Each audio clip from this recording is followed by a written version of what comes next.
وبه نستعين رب زدني علما وإذا قرأت القرآن جعلنا بينك وبين الذين لا يؤمنون بالآخرة حجابا مستورا وإذا قرأت القرآن فاستعذ بالله من الشيطان الرجيم إنه من سليمان وإنه بسم الله الرحمن الرحيم. اللهم صل على سيدنا محمد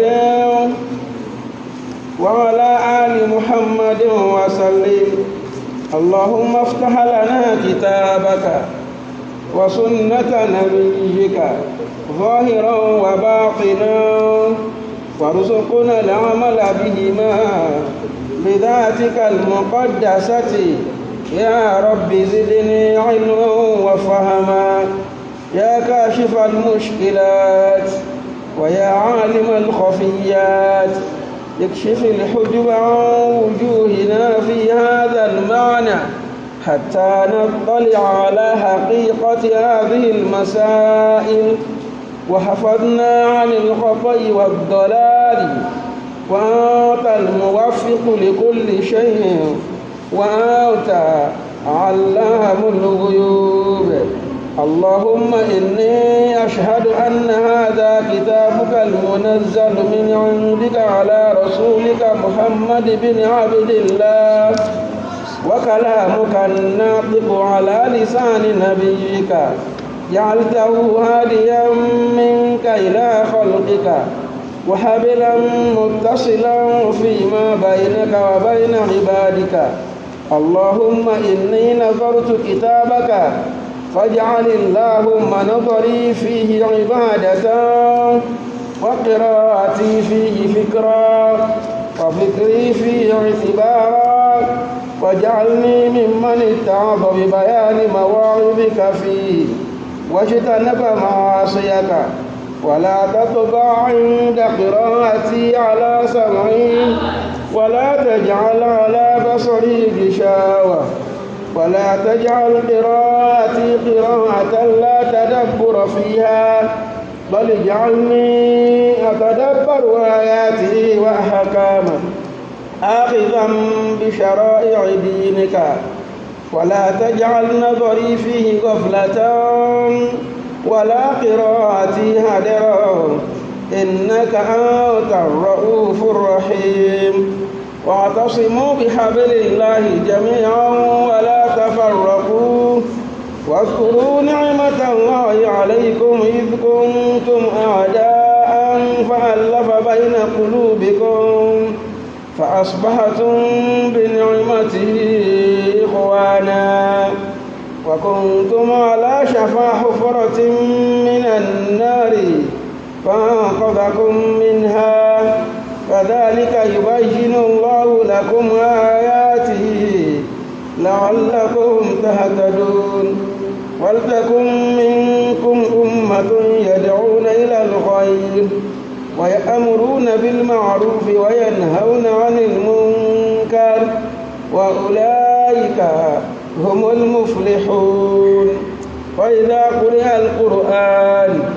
فاستمعوا له وأنصتوا لعلكم ترحمون. أعوذ بالله من الشيطان الرجيم. بسم الله الرحمن الرحيم. إن الحمد كله لله الواحد القهار المتفرد في ألوهيته وملكوته وصلاته والعطرة وسلامه وسلمد على المبعوث رحمة للعالمين محمد وعلى آله وأصحابه ومن سلك مسلكه وكتف آثاره إلى يوم الدين. a dúpẹ́ fún Ọlọ́run Ọba. Alhamdulillah. Ọlọ́run Ọba ọ̀kan ṣoṣo, ọba kàyàkàyà, ọba tó ní gbogbo agbára pátápátá tó kó sínú ìjẹ́ Ọlọ́run rẹ̀. Ọba inú ọba àṣó nínú ọlá tí ó ní lórí gbogbo àwọn ẹ̀dá tó dá pátápátá. A tọrọ kẹ́gì Ọlọ́run Ọba yìí àti àláfíà gbére rẹ̀ fún ànábì wa Muhammad sallallahu alaihi wasallam. Ànábì tí Ọlọ́run Ọba alikiola tí ó fi ṣe nǹkan dásẹ̀lé náà fẹ́ni kọ̀ọ̀kan wà láyé. Àlékún yọ́nú Ọlọ́run, àlékún àánú Ọlọ́run, àlékún ọlá Ọlọ́run kó máa bá ànábì wa àtàwọn àtàwọn sàhábà rẹ̀. Ìpadà sí dáadáa tí a tọrọ fún wọn kó máa bẹ́ni kọ̀ọ̀kan wá gbé tí ó fi di ọjọ́ ẹ̀san. Lẹ́yìn tí a dúpẹ́ fọ́ba tó ní wáyìí, ta sì fi gbólóhùn Ọlọ́run bá lékún kẹ́ rẹ̀ ta fi ránṣẹ́ sànábì sallallahu alaihi wasallam. A tún sọ pọ́lọ́hun asọpọ̀ ṣeun kò fún aláǹfààní àti pàdé pọ̀ lénìí lẹ́yìn tí a bẹ̀ ọ bẹ́ẹ̀ lánàá tó sì yọ̀ǹda fún wa lénìí pẹ̀lú ògo Ọlọ́run. Ìtẹ̀síwájú lábala bó ṣe kí a rí síra wa láyé, bó ṣe kí a máa bára wa lò, eléyìí tí ẹ̀sìn wa tí ó pè ní gúngúrí tí àwọn ànábì Ọlọ́run Ọba àlekíọlá tí Ọlọ́run kọ́kọ́ fún wọn gẹ́gẹ́ bí àmánà bó láti bára ayé lò. Ṣàmì pé messages táwọn ànábì Ọlọ́run tán receive kìí ṣe tẹ́lùmí bá wọn rí. Àwọn ní sọ fún ara yí pé Ọlọ́run ní a ṣe báyìí, Ọlọ́run ní ẹ ṣe báyìí, Ọlọ́run ní ẹ má ṣe báyìí, Ọlọ́run ní ẹ má ṣe báyìí. Àwọn tí wọ́n ń sọ fún wọ́n ń gbà pé àwọn ń gbọ́rọ̀ ní torí pé àwọn ọ̀rọ̀ yẹn ń bá àwọn kankan rìn tó ṣe gbàgbọ́. So in tó wá tán fi convince àwọn èèyàn ó ní pé mọ́ sí bá wọn lò. Ọlọ́run fúnra ẹ̀ ọba tó ní wọ́n ló ṣe tábírí à fún wọn nípa pé Ọlọ́run ní waja'alnahum a'immatan yahduna bi amrina.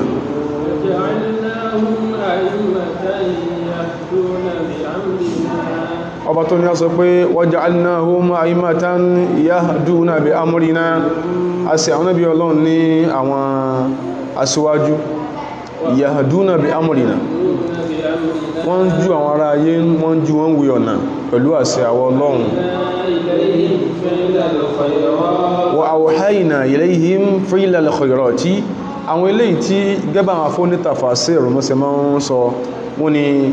wa awhayna ilayhim fi'lal khayrati. Àwọn eléyìí ni àwọn thawabitu wa mabadihu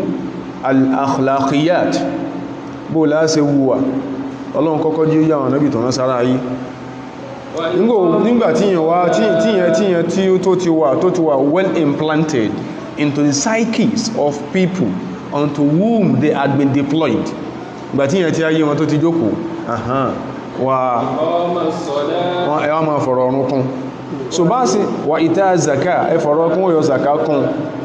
àtàwọn tí a rán wọn sí wa kanu lana abidina. Ìtàn fi jíṣẹ́ àti ìtàn bá wọn ará ayé sọ àti mọ́ sí bára ayé lò wọ́n fi sin àwa Ọlọ́run ni. Ọlọ́run kọ́kọ́ sí tábírí alákọ̀ọ́kọ́ fún wọn. So kò ní já sí pé ẹnìkan wà sọ fún wa pé òun fẹ́ make ẹnìkan òun fẹ́ make ayé ẹnìkan miserable,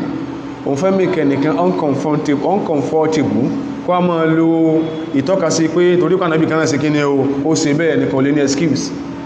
Lẹ́ka sọ lánàá inter-expect ní ìbálò lọ́dọ̀ mùsùlùmí sí mùsùlùmí ẹgbẹ́ rẹ̀ òun lásàlàyé lánàá lẹ́ni pẹ̀lú ogun Ọlọ́run bí Islam ṣe bá kése pé inter-expect bí Ọlọ́run ṣe ṣàlàyé bí Islam ẹ̀sìn Ọlọ́run bó ṣe bá ahlu al-kitab bó ṣe bá wọn lò the Jews and the Christians bí Islam ṣe bá wọn lò bána bí ṣe exemplify rẹ̀ sallallahu alaihi wasallam. Ṣùgbọ́n ó wà disappointing ó sì wà disheartening gan bí wọ́n ṣe máa ń pe Islam lónìí. Ìyẹn ló inform this exposition. Wọ́n ṣe máa ń pe Islam lé ní ó kọ tán pe Islam lé ní kódà tán pe fún mùsùlùmí mi tó ṣe yí pé lẹ́yìn kí wọ́n sọ lóòkọ tán sọ lóòkọ Islam lẹ́yìn kó sì máa kírun ìjọba kí mẹ́ta ọ̀nà márùn-ún ìjọba kí kan ọ̀nà márùn-ún ìjọba sì kí kan lẹ́ẹ̀rin ọdún kan. So tó náà fi identify with this woman náà ni awó sọ pé kìí sára wa ṣùgbọ́n àmọ̀ ikú ti poison ẹ̀mí rẹ̀ against ti ẹ̀sìn ẹ̀gangan. Islam gẹ́bà ṣe sọ lánàá Islam kìí sọ pé àwọn kan hatims ẹ̀lérí entry fún dictionary or encyclopedia Islam Islam ó pè wọ́n ní irreligious people ní kódà kan jẹ́ pagans kan jẹ́ lẹ́bọ ibi tá ti lọ lánàá nìyẹn àpẹẹrẹ pé in tí Islam máa ń pè wọ́n nìyẹn ó náà ni wal-muradu bi ahlil kitabi ṣẹ́rí Islam sàlàyé fọ́lá pé tá bá sọ pé àwọn kan ahlul kitabi bọ́lọ̀ ọba tó ní wá tó ní wọ́n bó ṣe ròyìn wọn ìta àgbàlérò pẹ̀lú ẹ̀ ní pé man qama dinuhum fil asli so ilé ìmọ̀ tí èyàn bá parọ́ irọ́ kò ní pẹ́ expose yẹn tí ń pa a ní Islam pèyàn ní religious people àwọn tó ń bọná ó pè wọ́n ní religious people àwọn tó ṣe pé wọ́n pẹ̀rọ àwọn ní wọ̀sọ̀bìhínà àwọn tó yẹ pé wọ́n sọ̀bá àwọn náà láti pè ní àwọn Sorosians Islam pè wọ́n ní religious people Islam sọ ìtìrọ̀ fún pé lọ́dọ̀ tàwọn náà lọ́dọ̀ ara wọn ẹ̀sìn ni wọ́n ń ṣe lọ́dọ̀ ara wọn a máa sọ pé ahlul kitabi man qama dinuhum fil asli ala kitabin samawi àwọn tó ṣe pé dinuhum fil asli qama ala kitabin samawiyyin nípìlẹ̀ basically ẹ̀sìn wọn ó wà inspired by a revealed scripture nípìlẹ̀ ẹ̀sìn wọn wọ́n inú hurrifa wà buddila ba'du kódà kó tẹ̀ sí wọ́n ti interpolate wọ́n ti distort ẹwọ Islam kal-yahudi wa nasara like the Jews and the Christians alladhina qama dinuhum ala tawrat wal injil àwọn tó sì pé nípìlẹ̀ in tán sọ pé àwọn ṣe lẹ́sìn was premised on the tenets of the Torah and the gospel wal-Qur'an yanha an mujahadatihim fi dinihim illa bil husna according to Islam they are a religious people kò sọ pé Athens wọ́n náà máa ti bí ẹsẹ̀ ń bá wa lò yẹn máa ti bí ẹ̀mọ́ the truth or otherwise of your religion Islam wọ́n sọ pé kò sọ pé key 10 ọ̀rọ̀ ìjà ló dé lónídòwe in those quarters where they are being referred to as key 10 Islam sọ pé wọ́n lẹ́sìn nípìlẹ̀ wọ́n ṣẹ̀sìn bó ti ẹ̀já sí pẹ̀sìn ọ̀hún kọ̀dí hurrifa has been interpolated wabudila has been distorted fima ba'du at a later time tó ń tí bó ṣe rí náà in tí Islam kọ́kọ́ bẹ́ gidi rán agẹ́bí as a matter of reference as a matter of deference kápáyàn lé oníkíní o mujadalatuhum ala dinihim ẹ gbọ́dọ̀ máa bá wọn lọ́kìtì pán ẹ gbọ́dọ̀ kọ́ nǹkan kankan tí ó bá wọn lẹ́mìí jẹ́ ń pa ìsìn wọn ẹ gbọ́dọ̀ desecrate any of their religious symbols gbogbo lápàdà sọ ọgbọ́ ẹ̀ ló ń bẹ́nu ó ń bó sí ń bẹ lákọọ́lẹ̀ tí àtàmà kàí ní ń bẹ lákọọ́lẹ̀ ìwé tán fi ìbú kọ ẹ gbọ́dọ̀ Ọlọ́run ní wala tujadilu ahlal kitabi illa billati hiya ahsanu ọba tó ní a sọ pé ẹ̀yin mùsùlùmí láyéláyé yín ẹ gbọ́dọ̀ bọ́ máa jiyàn ìyàn àbáàdì ìyàn tí ó mú láàká ìdání pẹ̀lú àwọn Jews and the Christians illa billati hiya ahsanu àṣítà bá pẹ̀yàn sákèèsí tó dáa nígbàtẹ́ nìkan máa sọ pé lórí ẹ̀sìn lọ́wọ́n tó ascribe ara rẹ̀ mọ́ the same Ọlọ́run táà náà ascribe ara wa mọ́ tó wá ní omi tó ń fi wẹ̀kù ní bá fúrùmù òun ní káwọn ọmọ ìjọ máa gbé mú àbí kó ní kókó lẹ́gbẹ̀ẹ́ ilé ìjọsìn oníkan rẹ̀ ọmọ ìjọ máa jájẹ ṣẹ́mà táwọn ọba lè sọ̀rọ̀ kíní yìí is grossly against humanity lábala yẹn àwọn oníkan ẹ̀ẹ́kẹ́ lè sọ̀rọ̀ táwọn bá wá sọ àwà tọ́ka sínú ìwé wọn tí a mọ̀ tó dára lójú táwọn náà kọ́ a mọ̀ pé kọ́ sọ báyìí nínú ìwé yín àyàfi irú nǹkan báwọn ìlàlàdínà zalamu minhum tàbá àwọn tó ṣe pé wọ́n ti ẹ̀sà wọ́n kọjá àlà hánrán nínú wọn tán sàbòsí hánrán nínú wọn bí ẹnìkan tí ó cartoon ànábì sàṣẹlẹ̀ nínú wọn tí ó wá cartoon ànábì in a manner that will find fault pẹ̀lú personality ànábì yẹn or in a manner that will arouse or attack the religious sensibilities of the Muslims tí ó fi dàárọ̀ lálókù ní Nàìjíríà tàbí bára wà yìí tí ó fi dàárọ̀ lálókù ààrí no Nigerian pastor sẹ́pọ̀rọ̀ gbangala ń sọ yìí no Nigerian pastor has come out to condemn that dastardly act that was perpetrated in an open, in a broad daylight in New Zealand less than 8 months ago. Tẹ́nì kankan wọ́n sáṣẹ́ lọ́jọ́ Jímọ̀ tó sì bẹ̀rẹ̀ sí ó sì pa close to 45 worshippers tí yìí wọ́n bàbá yìí. In tí wọ́n ń sọ níbi ni pé wọ́n pè ní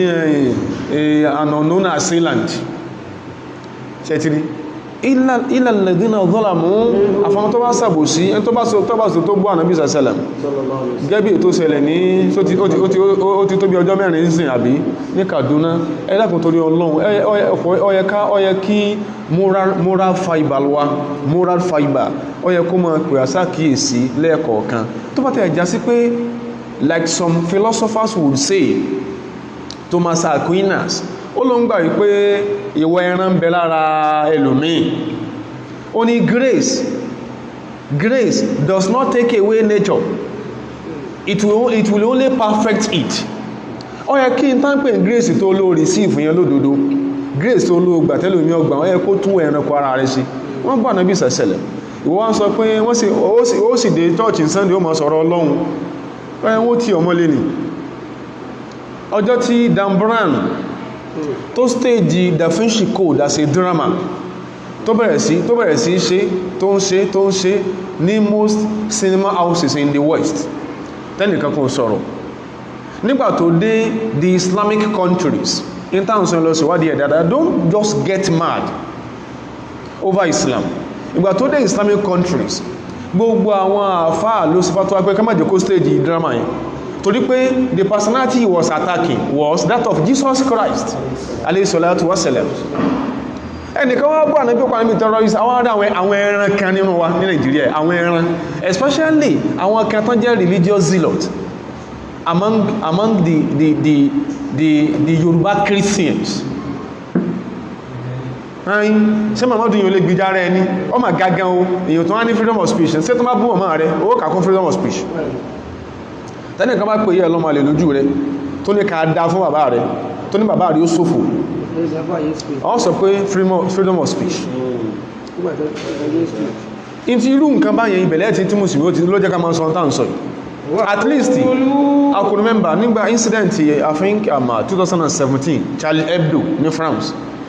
to precipitate Paris shooting. Pope tí ń bẹ̀m̀bẹ̀ sí ó wà forced láti sọ pé only freedom of speech does not give you any authority to abuse my mother. Àwọn torí wọ́n pé láyé nìyẹn. Tí Mùsùlùmí bá ń bínú, tí Mùsùlùmí bá ń símà kéèsè kó sí ìrì tí bá já sí pa àwọn tó bá jẹ́ alábòsí ránran alábòsí pa excellence nínú wọn báyẹn. Wa qulu amanna tí kùn àwọn ọ̀nà wà tí kẹ́ máa sọ fún wọn ní pé ọba àfòkè kó ọmọ lagúnú yàrá rẹ̀ ìtàwọn sọ pé sórí àwa gbàgbọ́ ní tí wọ́n jọ sọ̀kalẹ̀ fún wa ìtàn sọ̀kalẹ̀ fún àwa gbàgbọ́ ìtàn sọ̀kalẹ̀ fún yín kẹ́ tó tọ́bọ̀ lójú àgbàgbọ́. Wa ilahuna wa ilahukum wahid. Ọba tó dá àwa tó dá yín ọ̀kan ṣoṣo ni. Wa nahnu lahu muslimun. Àwa gbà yí pé fọ́lọ́run tó dá wa tó dá yín tó dá kan ṣoṣo àwa jẹ́ mùsùlùmí fún. Tá bá sọ pé wọ́n tọ́ bẹ̀sìn lójú á padà sọ in a short while kó lè bá yẹn tó ń gbọ́ wa wípé ó yẹ kó o fetí dáadáa gbọ́ wa torí pé tó bá ń fi mọ́sẹ̀ pòkọ ìbànújẹ́ fún ọ sáájú tó fi ń gbọ́n tàà ń sọ yìí ó ní ráǹfààní ń bẹ̀. Ọ̀rọ̀ tàà dẹ̀ ń sọ ó ń kálukú wa tó wá di gbangba wálé Ọlọ́run bí apéso gbọ́rí abó gbọ́rí sí tàà ń sọ yìí abó tó lẹ́nu mí kò mọ̀ nǹkankan tó dá nípa Islam and he has never read about Islam. Ọlọ́run kọ́kọ́ wọ́nù wa báhùn kálíbà mọ̀ yí pé àwọn èyí ṣe amukun mẹ́kọ Islam dáadáa ló ṣe ó àǹkọ́ fún mùsùlùmí láti sàbúrú sí Christians or Jews sí bá sì máa sọ́nà láti pàdíwá sí Islam àǹkọ́ fún mùsùlùmí ó rà lọ́wọ́ mú ni láti sàbúrú sí Christians or Jews tí mùsùlùmí bá sàbúrú sí Christians or Jews tí ì ṣe pé nǹkankan míì tí wọ́n consider as part of the natural laws tí ò gbé wa kọlọ́ra wa, which is what? Which is war. Tí ìbá ṣe yẹn wọ́n bí aláyà mùsùlùmí kàkàdá kò sàbú kọ́dà kò jẹ́ kọ́yẹ kó ní gbálẹ̀ kàábà kó sí pò ní ń dá sọ kàábà lọ́rùn tó bá sàbúrú sí Jews or Christian yóò sòfò wọ́jà náà mọ̀ ní bí ṣẹ̀ríà Islam sì gbé kalẹ̀ ní tó ń ti báwọn yẹn ṣe tọ́ bẹ̀ sí lójú tó ń bó sí pé ó yé mi àti yín in tí wọ́n tọ́ bọ̀ lójú tí ẹ̀sìn tí wọ́n ń pè lẹ́sìn tán ascribe mọ́ Jesus Christ lénìí tí ìfi ṣe tiẹ̀ bó ṣe yí a tó táàmà kò bó ṣe rí nìyẹn tó ti bó ṣe rí tó Islam tó ní àpọ́nlé ní ká ṣe fún àwọn tí ìṣẹ́lẹ́sìn wa ìwádìí jí ó yí a ká bẹ̀rẹ̀ láti bẹ̀yẹn ṣẹ̀gbẹ́lápẹ̀lẹ́ ń sìn tó bá jẹ́ ìlànà Mùsá tẹ́nìkan tó bá fọ́ gbá lójú nínú mùsùlùmí àwọn ti sọ pé àfá ọ̀pá Mùsá ò sí ẹni wíyà mọ́ tẹ́yìnbá ní ọ̀ká tó mú dání ọ̀pá Mùsá ní tí Mùsá náà sólò tó lò fi pín méjì àfá ọ̀pá Mùsá kò sí ẹni wíyà mọ́ torí pé ìyẹn is a way láti distort message ẹ̀sìn especially message Islam with respect to whom Moses was àti ìpàfà àsákèsì ìwádìí jí ó yí ya pé بأن الحواريين لعيسى àwọn disciples Ànábì Ìsá وكذلك النصارى الأواهل àti النصارى الأواهل the pristine Christians the pristine Christians before the Council of Nicaea àwọn tó jẹ́ Christians ìpìlẹ̀ kó tó di pé kí ló gbàgbọ́ nípa Ìsá ṣẹlẹ̀ what do you believe about Jesus Christ tẹ́ bá sọ pé is just a prophet or a messenger inú náà wó tí yìnbọ̀ a padà sọ kíyàn tó wáyé àwọn ọmọlẹ́yìn Ànábì Ìsá alayhi salam àti gbogbo àwọn tó jẹ́ àkọ́kọ́ ń pè mọ́ nípìlẹ̀ especially in the first, second, third and fourth century lẹ́yìn Ìsá lam yakunu يألفون معظم التقاليد لم يكونوا يألفون معظم التقاليد والعقائد الكنسية اليوم ọ̀pọ̀lọpọ̀ tán pè ní church liturgies lénìí ní tán pè ní nǹkan ìdánimọ̀ ẹ̀sìn Christianity lónìí the pristine Christians the disciples of Jesus wọ́n mọ̀ nǹkan kan pa ẹ̀ láyàlùfúnà wọn bá rẹ̀ kankan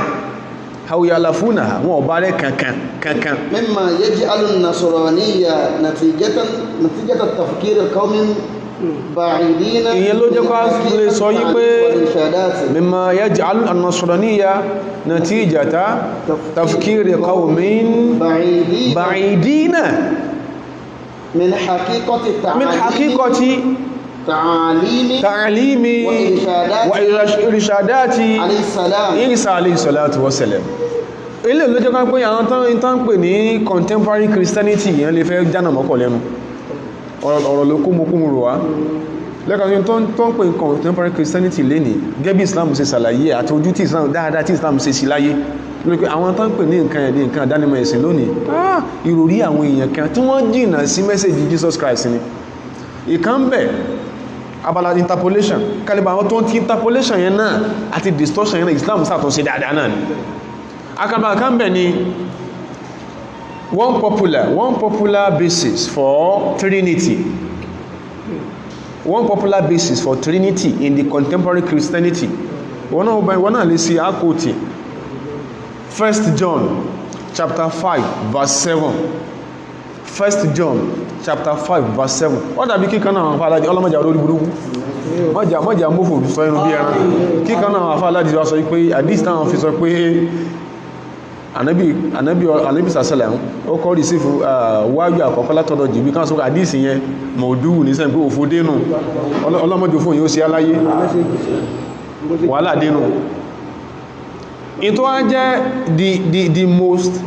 the strongest pillar nínú tán mọ contemporary Christianity lè lórí tí sí Trinity 1 John chapter 5 verse 7 wọ́n ní ìsọkúsọ ní bẹ́ẹ̀bẹ̀ o ìsọkúsọ gbà ní bẹ́ẹ̀bẹ̀ ìwájú tẹ́ sí náà ló wà ibi tẹ́ ti kàrọ̀tẹ́ káyín náà ló wà. For there are three that bear record in heaven. In tí wọ́n sọ ni pé wọ́n lèyàn mẹ́ta ní jẹ́rìí lọ́run. The Father, Bàbá, the word, the Son, ọmọ, and the Holy Ghost. and Holy Ghost. In tí wọ́n sọnù. Wọ́n ní èèyàn mẹ́ta ní jẹ́rìí lọ́run. Not by water only. Èèyàn mẹ́ta ní a jẹ́rìí lọ́run. The Father, Baba, the Son, ọmọ, and the Holy àtẹ̀mí mímọ́. Spirit. Ìtàn sọ yìí, nígbàtà ọ̀rọ̀ àwọn tó pé wọ́n bí kíyàn fásitì lè lọ́kọ́ ṣẹ̀ríà, ó fásitì lè lọ́kọ́ ilmul hadith, ó fásitì lè lọ́kọ́ ilmul tafsir, kọ́ wá dé kó ní ayá pé wa khataman nabiyina, àti wà nábi ní kíni òpin ànábí ọlọ́run kò rí bẹ́ẹ̀ sí ń túmọ̀ o, sẹ̀pẹ́ àtà jókòó lé sẹ̀pẹ́ yẹ ká lè bá jiyàn tí ìbá sí pọ́ rẹ̀ wá sórí, àti pé kò wá sẹ́yìn tí ó bá rú tí ó sọ̀rọ̀ ẹni bá ń láàfà torí kún èso rí mú èso lórúkú bí àwọn kan. nígbà wọn sàlàyé àwọn Edmonds Bible Dictionary sí ẹgbẹ́ ìsọ̀rọ̀ tẹ̀fsí rí Quran sí Edmonds Bible Dictionary sọ wípé In the Textus Receptors ní original manuscript ló sọ Latin ní wíhun in the Textus Receptors in the original manuscript tí ó represented in the King James Version tí ó ṣe pé gangan náà sọ pé wọ́n tú King James Version lé lórí makes it appear that wọ́n lójú oyé pé John had arrived at the doctrine. John ẹn tó kọ verse John yẹn wọ́n ní ó débi ìròrí náà At the doctrine of the Trinity in explicit form. in explicit form ó sọ jáde tààrà ó wí jáde tààrà The Father, the Son, and the Holy Ghost. ó wá ní in tó sọ yẹn But this text is clearly an interpolation. this text is clearly an interpolation Since no genuine Greek manuscript since no genuine Greek manuscript contains it gbogbo tá a sọ ká ti tú bíbélì sí tán tú sílé tán ti tú báìbù sí tán tú sílé dẹ̀hùn kò sí kankan tán rí nuskha asliya tó gbé kìíní The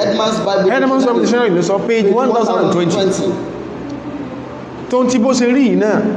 tàbí pé kìíní kò sí ascribe mọ́ Jesus Christ lẹ́sìn tó ń tí bó ṣe rí yẹn náà as at the era of Muhammad's emergence bó ṣe rí yẹn náà kí ni Islam ó sọ wọn pé a lè sin dáadáa sí wọn àkọ́kọ́ hakul himaya tó tí bó ṣe rí náà Islam ní ọ̀ràn yẹn ní kẹ́ dáàbò bẹ̀mí wọn especially al-dhimiyuna minhu al-dhimiyuna àwọn tó ṣe pé wọ́n ń gbé ńlẹ̀ Lárúbáwá tán gbé ńlẹ̀ Islam tán gbé lọ́ndà ìjọba Islam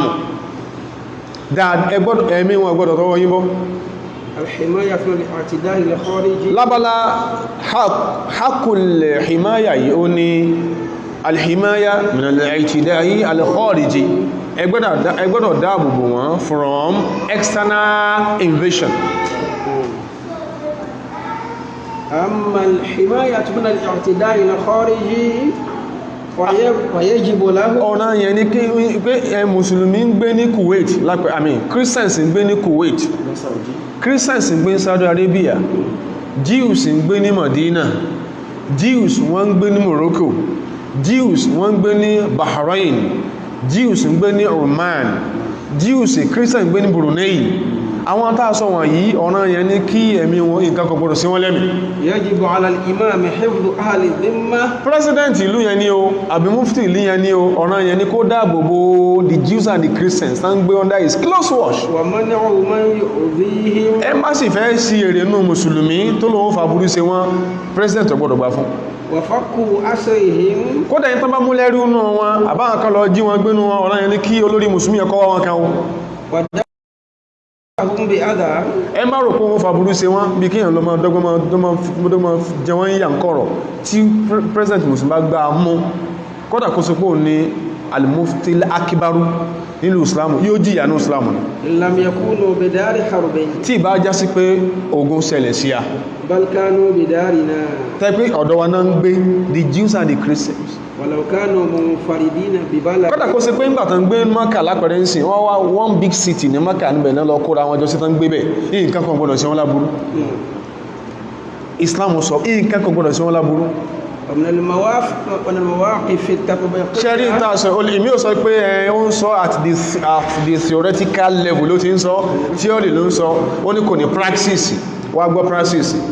inú àwọn tá a lè fi exemplify this particular position Islam موقف شيخ الإسلام ó ní Ibn Taymiyyah position Ibn Taymiyyah nígbàwo حينما تغلب التتار على الشام. subhanallah ṣe lọ́dún dáa ń sọ yìí tẹ́ bá ka ìwé tí Jews and Christians kọ about this particular history tá fẹ́ reference yìí ẹ mọ̀ pé tọ́lọ̀ bá ní òṣòrí lára wọn kò òṣòrí lára wọn. It was the Jews that connived with the Tatars. Àwọn Yahudi ló connive pẹ̀lú àwọn Tatars, àwọn Mongolians láti wá kógun jà Mùsùlùmí nínú ilé wọn Damascus. Jews ti ń gbé ní Jerusalem, àwọn ló connive pẹ̀lú wọn. Tó ń ti bẹ́ẹ̀ náà nígbà tó goyún fún ọ̀nà sójú tí Ọlọ́run fi Tataru sẹ̀sìn. وذهب الشيخ ليكلم Ogun yẹn fọ́nà sójú kọ́lọ́run tó fi Tataru sẹ̀sìn. قطلشاه. Wọ́n á sọ fún Ibn Taymiyyah yìí pé Qutlusha tí í ṣe war commander Tatar ipé ó ti kọ́ àwọn mùsùlùmí kan àtàwọn Christians kan lẹ́rú ó ti mọ́ lẹ́rú àwọn ilé ìwọ́n scapegoat wọn ló kún wọn kalẹ̀ Ibn Taymiyyah lọ bá Ibn Taymiyyah ní إطلاق الأسرى. dákun àwọn tó mú lẹ́rú yìí bá wa tú wọn lẹ̀ فسمح القاعد التتاري للشيخ بإطلاق أسرى المسلمين. ọ̀dà ó lóun ti gbọ́ àwọn tó jẹ́ mùsùlùmí tiẹ̀ òun tú wọn lẹ̀ وأبى nígbàtí ìgbà tó tán àwọn mùsùlùmí tó bí tiẹ̀ wọ́n tú wọn lẹ̀ ó wá ní àwọn Christians subhanallah إطلاقها للذمة. àwọn Christians àti Jews sí òun mú ìwọ̀n pa wọn ni Ibn Taymiyyah bá ní láyéláyé kò ní ṣẹlẹ̀ كان من شيخ الإسلام إلا Kò lè ṣe báwọn. لا نرضى ó tú wọn lẹ̀ ní إلا بافتكاك جميع ní kú òun bí ní kọ́ tú àwọn Christians àti Jews àfikò tú wọn lẹ̀ pẹ̀lú àwọn mùsùlùmí فهم أهل ذمة. torí pé fáwọn mahalu dhimmatina covenant pàwápọ̀ agbọ́dọ̀ protect wọn Ibn Taymiyyah lásìkò tí èsẹ́nì kankan tí ó gba Christians àti Jews sílẹ̀ ní Damascus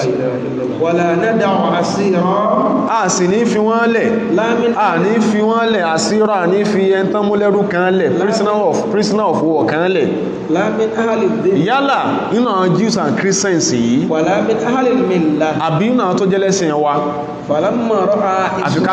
tó lẹ̀ nígbàtí Qutlusha tó rí pé àfá ìsá tó sá takúdé lẹ̀ ní وتشدده àfá máa kọ́ wà láàrẹ máa kọ́ sá máa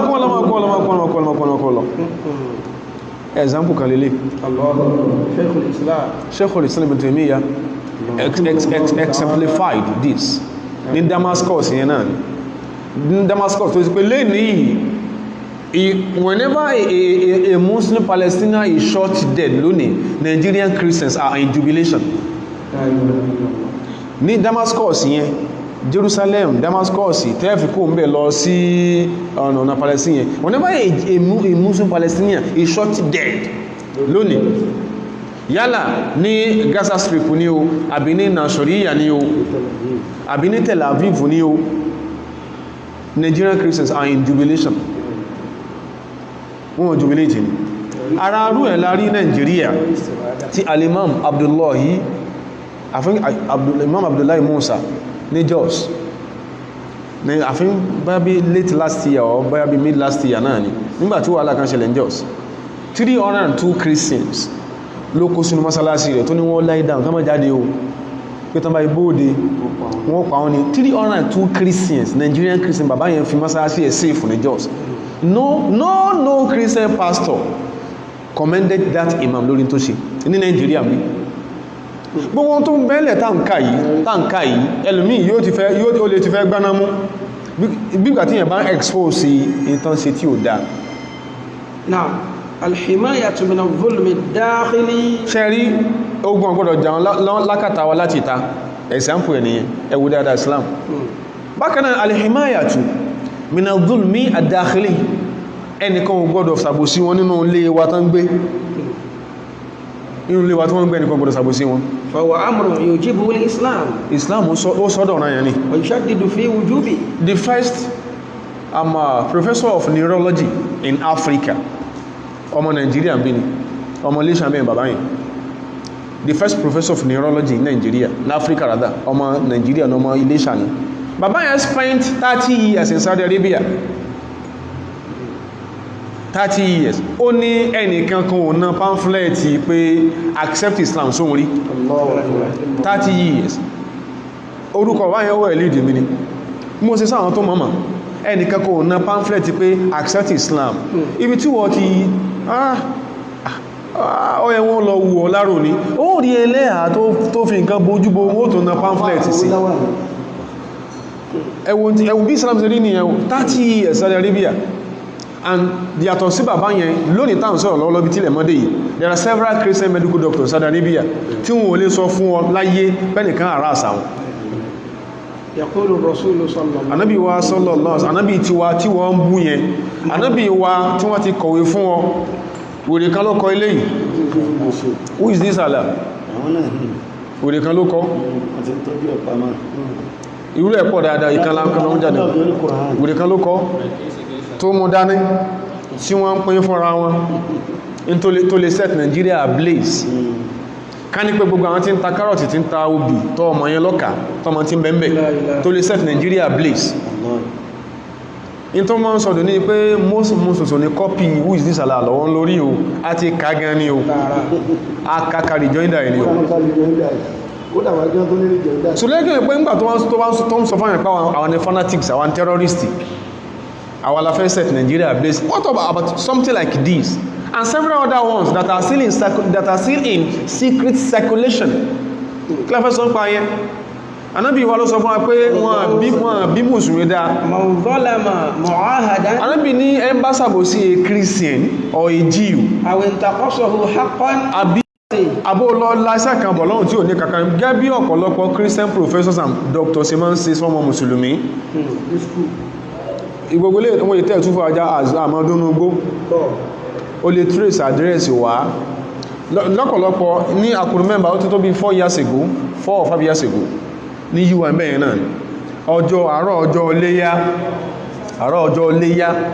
tí professor tí wọ́n kírun fún wọn UI kí wọ́n mọ́ ṣe ń kúrò ní ẹ̀yìdì tán sálámà tán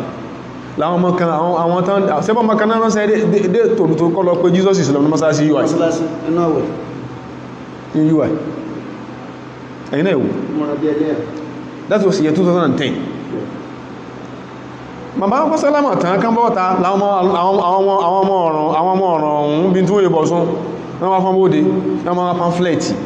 ní Muslim prayer grandi lọ́jọ́ ọdún léyá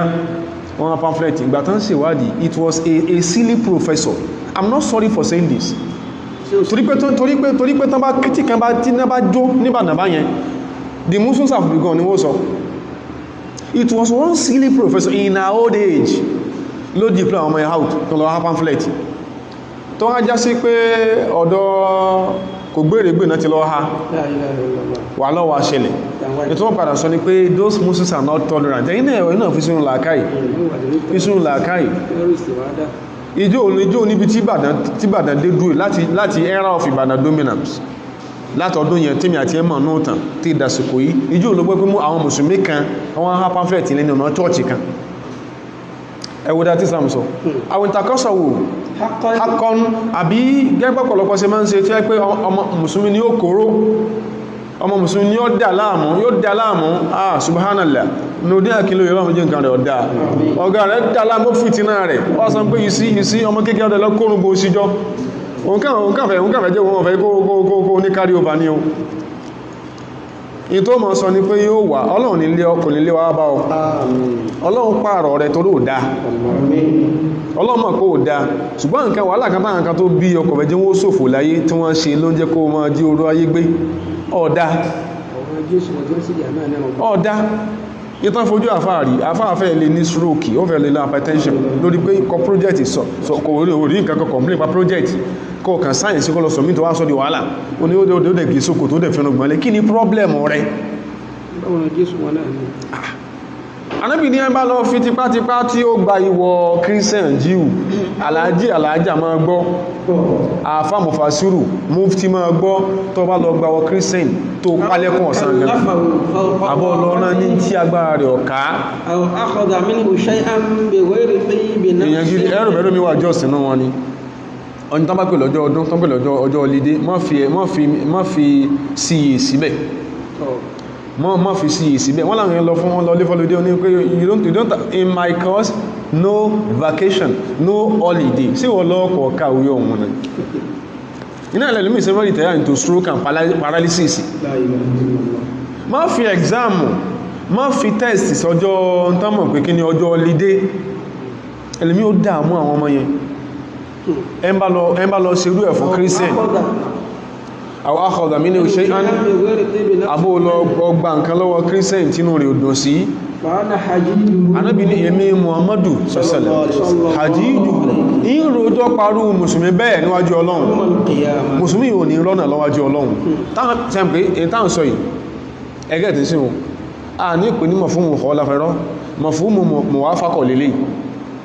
ìdájọ́ tí wọ́n mú ń bẹ̀yẹn fi sórí kó sì pé Christian ló sórí ẹ̀fún mùsùlùmí Ọlọ́run lọ́wọ́ bá ti ẹ̀jẹ̀ nìyẹn tí ó sì bàjẹ́ láyé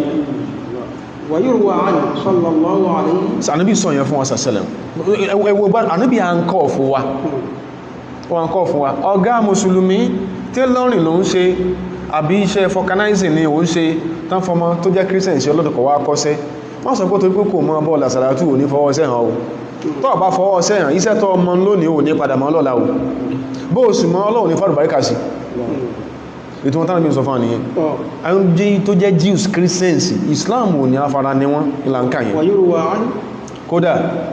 من عادى ذميا Ànábì ní man adha dhimmiyan whoever make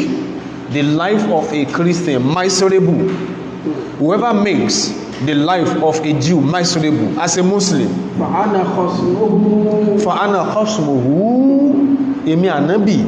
ànábì I shall confront him or her on the day of judgment. ومن كنت خصمه ànábì ní wa man kuntu khasmahu ẹ tí ń bá lọ takò wájú Ọlọ́run tí ń bá takò níwájú Ọlọ́run خصمته يوم القيامة ó ṣòfò lálẹ́ kìámà nìyẹn o ànábì ló ń sọ yẹn o fún mùsùlùmí pa àgbọ́dọ̀ fa aburú sí Christian or Jew. وعنه أيضا من عادى ذميا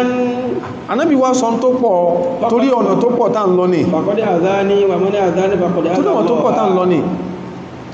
ànábì sọ tó pọ̀ torí ibi tá ń lọ tó pọ̀ alhimaya min adh-dhulmi ad-dakhili ni ẹ̀ nínú ibi tó bá ń gbé àṣẹ ní sọ fáwa and those Muslims are bad give us anecdotes those Muslims are intolerant fún alápẹẹrẹ tẹ́pẹ́lá ajá ní dákọ rẹ̀ those Muslims are terrorists tẹ́pẹ́lá ajá ní fún alókọ àwọn ọlọ́ alájá ẹ má sòfò ọjà nìyàmà làwó sọ fún wọn alájì ẹ má sòfò ọjà nìyàmà làwó sọ fún torí pé in tí ẹ̀ ń ṣe sáwọn èèyàn yìí Islam ò sí kí ní okọ̀ ráyín ثم حماية الدماء والأبدان Islam sọ débi pé himayatu dima'i wal abidan a ní wọn gbọ́dọ̀ ta ẹ̀jẹ̀ Christian nílẹ̀ wọn gbọ́dọ̀ ta ẹ̀jẹ̀ wọn gbọ́dọ̀ pa Christian pakúpa kẹ́nìkan pé tó ní wọ́n bí òun kàn mú bọ́m̀bù kàn sọ ni wà gbogbo àwọn tí subhanallah gbogbo àwọn tí yẹn ń pè lára wa ní tí wọ́n sì wọ́n náà mọ̀ kí wọ́n ìsára wa bọ́lọ̀ ń bá sàlì jẹ́ náà lọ́fẹ̀ẹ́ àwọn yìí ò lè wọ́bẹ̀ àwọn náà máa wọ́n lè wọ́bẹ̀ àní èèwọ̀ ni kíyàn ó ta ẹ̀jẹ̀ Christian àti Jew sí kalẹ̀ يقول الرسول صلى الله عليه Ànábì wa sallallahu alaihi wasallam pé قتل معاهدا ayẹ̀kọ́ àwọn yòókì ń gbólé dáadáa Ànábì ní pé man qatala whoever amongst us Muslims kills a Christian ẹnikẹ́ni nínú àwọn tá jẹ́ Mùsùlùmí Ànábì ló sọ bẹ́ẹ̀ tó báyìí lọ pa Christian kan báyìí àbọ́pa jíù kan báyìí lam yarih raihata aljanna lam yuri raihata aljanna kò ní gbóòrùn aljanna wa inna rihaha torí pé òórùn aljanna la yujadu èyí ó ti máa gbọ́ min masirati 40 aman ó kù 40 ọdún tí ìrìn 40 ọdún tí èyàn lè rìn kí èyàn tó kẹ́ni ó tó máa gbóòrùn rẹ̀ Ànábì ní ẹ bá pa Christian Mùsùlùmí Ànábì sọ bẹ́ẹ̀ fún wa lásì ń sọ fáwọn èèyàn tó sọ fún wa pé it is in their Quran ṣé tí Pope kọ it is in their literature say ti dadi jí o kọ pé whoever kills a Christian shall be awarded with 70 virgins níbo ló ti kọ́ ó tún máa ń dùn wá ní pé àwọn táwọn náà kàwé nínú ọmọ Nàìjíríà ẹran lọ́pọ̀ nù wọn ẹ̀tùn wá rí that unfounded irọ́ ẹ̀tùn wá rí as editorial of many dailies in Nigeria ó lágbára gan ni o èmi ò mọ̀ tán kàwé o wọ́n èsì ìjà gbádùn they're not educated education ò sí wo ni ó ní tó mọ̀ nǹkankan tó èyí ìtàn ọmọ tápá tó ṣe ń sọ́nsìn kò kárí o kò sì mọ́ o èyí tó wọ́n sọ ni pé that afa is attacking, are we attacking Christianity here for crying out loud? Àní Islam sọ pé Mùsùlùmí tó bá lọ sàrídá sí Christians yóò ṣòfò tí Islam sọ. That is the summary of what we are saying. At the instances wà tí ó fi ìwọ náà sọ tẹ́sìn rẹ sọ. Ìwọ náà sọ tẹ́sìn rẹ sọ. A máa fún wa ní practical examples. Ànábì sọ yẹn fún wa. Sẹ̀sẹ̀lẹ̀. Ó sọ yẹn fún wa. Qala Malikun wa Layth. Imam Maliki, Imamu Daril Hijra. Allah yarhamuhu. Wal Imam Layth, àtàwọn tó jọ jẹ́ contemporary Layth, wọ́n ní sórí máa gbọ́, especially the fake opinion molders among you Christians. Fake opinion molders among you Christians, ẹ máa gbọ́. Àtàwọn tó ṣe pé kò mọ̀ nǹkan lẹ́yìn kó Wikipedia àti Google ni wọ́n fẹ́ mọ̀ nípa Islam. Wèrè kan wọ́n pè ní kíní kan ọmọ lè ìbùkún ọmọ lè bíbùkún ọmọ lè sí ní afẹ́kájọ ní ẹ̀ǹkántà ló já máa sọ tẹbárí tó kọ́ ń pa Ramadan women down irú nǹkan báyìí ní sane society yóò predispose rẹ̀ sí danger táwọn tó bí ò nílé rán in a sane society irú tó ń kọ yẹn àti tó mọ́ ń kọ yẹn shall predispose you ìwọ and other egos like you to dangers táwọn tó bí ò nílé rán. Al-Imam Malikun wal-Imam Layth wọ́n ní idha qatala al-muslimu adh-dhimiyya tí mùsùlùmí kan bá pa Christian ghilatan tó assassinate yẹ yuqtalu bihi mùsùlùmí ẹmú ẹpa tí mùsùlùmí kan bá pa a Christian ó assassinate yẹ ni ó fún poison ni ó sàásí ni ó yìnbọn bùlú ni ó táwà mú Islam ní ẹpa ni wa illa tí ò bá tẹ́ẹ̀ bá ṣe bẹ́ẹ̀ lam yuqtal bihi illa tí ò bá ṣe pé tí ìbá ṣe pé ó assassinate yẹ tí ìbá ṣe assassination àbópa without any just cause lápẹẹrẹ ń sìn mùsùlùmí jẹ́ sójà wọ́n wá sọ pọ́n mólè kan ó wá jẹ́ Christian wọ́n fẹ́ yẹn ẹ̀tàgbà kan lọ́yẹ̀ yìí ń bọ̀ wọ́n yìí kẹwù kẹ́nìká máa sọ pé ẹ̀sùn mùsùlùmí ọ̀hún ló ṣe kí ní o lóyìn mọ́ nǹkan pa bá wọn ọ̀sẹ̀ sí ìlú nìyẹn bọ̀ kẹ́kì nǹkan kọ̀ òjò fáwọ́ pọ̀ nǹkan kọ̀ òjò sẹ́yìn pọ̀ ẹ̀yìn ó ṣe lè jó nìkan ni yóò wá dáa fún ẹ̀yìn lọ assassinate ẹ lọ pa téèyàn bá dẹ̀wò ní mùsùlùmí tó bá lọ pa Christian tó lọ pa Jíù Ànábì ní sẹ̀sẹ̀lẹ̀ ń bá àwọn afáyẹ gbọ́ yìí ni Ànábì ẹ pa ni mùsùlùmí ẹ pa ni. walladhi fa'alahu abanu eléyìí ni ó lọ́nà pé sódẹ̀ ní practically wọ́lẹ̀ ó ní the sin in the whole of Arab world tán bẹ̀rẹ̀ mú lárúbáwá kan ní òsùn tó bá lọ pa Christian kan wọ́n pa ni. It is still an extant law but torí pé àwọn èèyàn yìí wọn mọ̀ nǹkankan wọ́n náà ló ṣe ohun tó fún àpò mọ̀ nǹkan ni pé nígbàtẹ́nìkan bá mú ìwé kan lápẹẹrẹ sí a treatise about global politics written from the Middle Eastern corner tọ́mọ wá sí department kan ẹwẹ́ tó ń pè tánpè ní àwọn ní kìníkan àwọn ọmọ kìníkan tọ́mọ wá tẹ́nìkan wò pé àwọn òkè ń karú nǹkan tán kọ́ ń bẹ̀ yẹn so òun wà contented with the Western historiography like we say ẹ̀tàn olóòdó ní àwọn ẹ̀bá yẹn kò sí tó dátọ́ láti kọ́nà ẹ̀ tó sì kíni tó fojú gidi wò láyé tọ́pẹ̀ta ní ìlú nìyẹn ó sì pé bí Europe ṣe rí pé bẹ̀rẹ̀ náà àwọn tó olórí ibú jù tí wọ́n lò láti kan tí ọ̀dá ń pa Islam bó ṣe pọ̀ tó ibẹ̀ látó táwọn tó dá nípa Islam bẹ̀rẹ̀ náà tó pọ̀ sí tó gbọ́n sí kí ní o wọ́n they believe that global intellectualism should be premised or precipitated on multilingualism wọ́n ọba àṣọ lárúbáwá èèyàn ní Francisco Gabrieli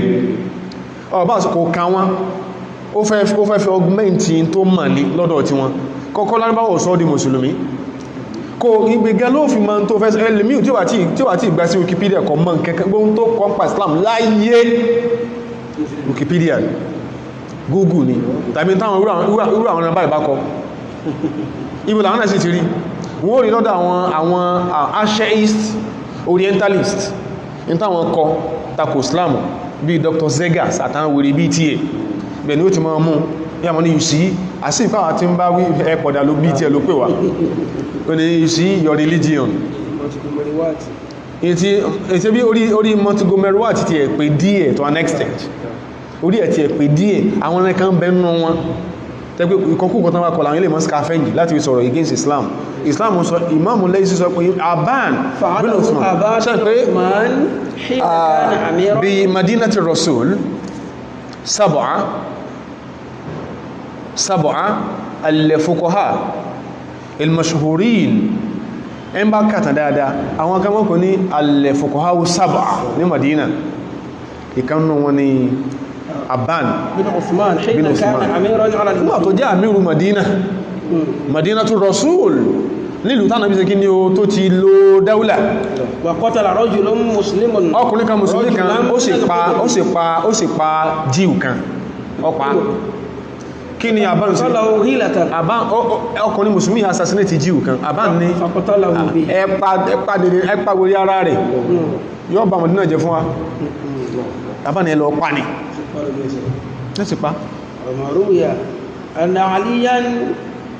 أتي برجل من المسلمين قتل رجلا من أهل الذمة سبحان الله علي رضي الله عنه wọ́n mú ọkùnrin musulmi kan wá bá lì níjọ kan wọ́n lọ́kùnrin tẹ́ rí o alì قتل رجلا min أهل الذمة ọpa ìkanú àwọn Jews faqamat alayhi albayina ẹ̀rí ipò ń ló pa ó sì dúó lé lórí فأمر بقتل alì ní ẹ̀lọ pa فجاء أخوه فقال ẹni kò yé mi kó wọ́n sí máa ń dàrú ẹ̀dàkùn torí Ọlọ́run ẹmọ kí làwọn èèyàn mọ́ what do people read about Islam ẹmọ àbí ṣe nígbàtí àbí àwúrò àwọn nǹkan tó mọ́ ń kàrí àti ìkan báyìí náà kọ̀ọ̀kan náà kò ní anatomy of the Quran lọ́dọ̀ ara tí ẹ̀ irú nǹkan báyìí náà mọ́ ń kà ẹmọ irú nǹkan báyìí sọ́mọ̀ kí tó fi rò pé ní tàà ń sọ yìí bóyá à ń parọ́ ni pé bó ṣe professor tó bó ṣe doctor tó láyé èdè kan náà ni bí olójú kan sí ìnáwó olójú kan sí ìnáwó aláwọn tí wọ́n tí a lè pè ní intelligentsia láyé èdè kan kọ́nà mọ́ ń gbọ́ tó wọ́n ìpín táwọn afẹ́ iná ló jẹ́ kí ẹni tí wọ́n máa ń celebrate onínú kúnkún bí wọ̀fà àdájọ́ ìtàfihàn bóyá nǹkan gidi ní wọ́n mọ̀ náà nìyẹn àwọn nǹkan wọ̀nyí tẹ́bá máa ń kan táwọn ẹ máa ń kọ orí yóò mọ̀ gbóná ni àwọn kan tí wọ́n ti jẹ́ àwọn ẹran kan in some part in the Islamic world táwọn ẹ ti yàyàkúyà tán ti di nǹkan kí nǹkan tán ti di mọ̀rọ̀ta dúnà irú táwọn ẹ bá wá kọ ní reference point sí wọn àwọn ọmọ sọ pé àwọn tó ń sọ yìí èyàn mélòó ló mọ̀ a Christian Algerian yàtọ̀ sí a Muslim Algerian èyàn mélòó ló mọ̀ a Christian Lebanese from a Muslim Lebanese inú wọn èyàn mélòó ló differentiate láàrin a Christian Moroccan and a Muslim Moroccan kátọ̀ sọ pé èyàn mélòó ló mọ̀ a Christian Arab yàtọ̀ sí a Muslim Arab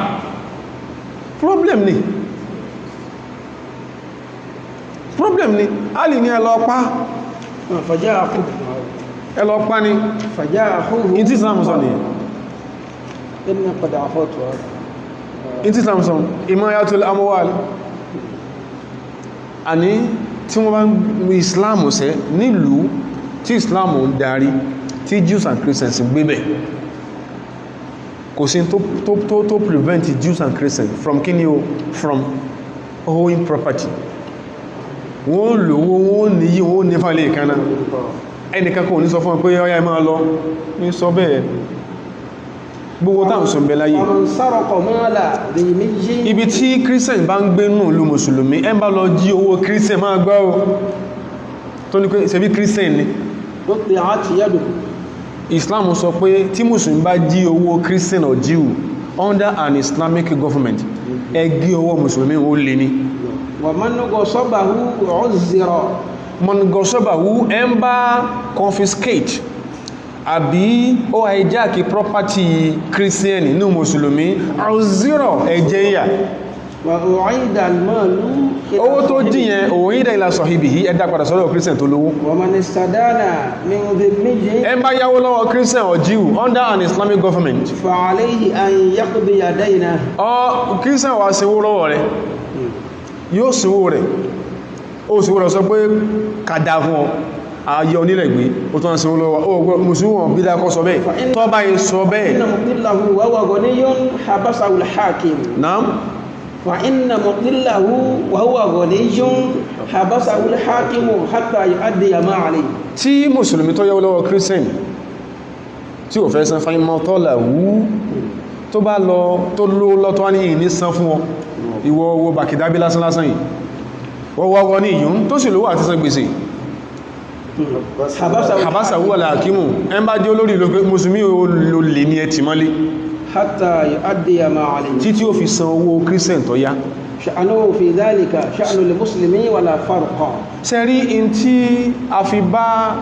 christian ló bá ń pẹ́ agbọ́dọ̀ protect ẹni bá ṣe sí mùsùlùmí náà nìyẹn tó bá yẹ́wó tí ò bá san èmi ò mọ̀ bí táwọn ẹjọ́ ẹbí àgbà àwọn ẹ̀lú ìgbọ́n ti ń kan tán kan pa islam yìí ó fọ́yàn lórí gan lábala himayatul الأعرابي iye ilé olú báwọn tí ẹ̀dá báwọn himayatul al-adima wal-abidan islam ọmọ dá lẹ́sìn pọ̀ islam dá lẹ́sìn pọ̀ ó mọ̀rùn kọ́rọ̀ máa yọrù sí آمين. nígbàtí wàhálà ṣẹlẹ̀ sí àwọn christians ní Jerusalem èmi ò mọ̀ bí táwọn yẹn ti ń ka ní tí wọ́n ń kà ní ìsìnmọ́ tán mọ́ ń kà lákọ̀ọ́kọ́ ọgbà Christianity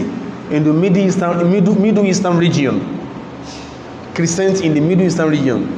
could have gone into extinction or oblivion kò bá ti parẹ́ yányá if not for in túmọ̀rù ṣe lọ́dún túmọ̀rù ṣe ó dé ti gbọ́mọ̀rù pé àwọn kan ó náà ni أنه أمة مع المؤمنين. Umaru ó dé ti gbọ́ ẹ̀ pé àwọn èèyàn kan wọ́n lọ kógun jẹ wọ́n lọ invade Jerusalem àwọn tí wọ́n jẹ́ àṣẹ́kùbọ̀ Roman emperors with the connivance of the Jews lásì ní ibi tí ẹ̀sìn rẹ̀ ti wá la ilaha illallah àìsíwádìí ń pa rẹ̀ ojú omòdodo Roman emperors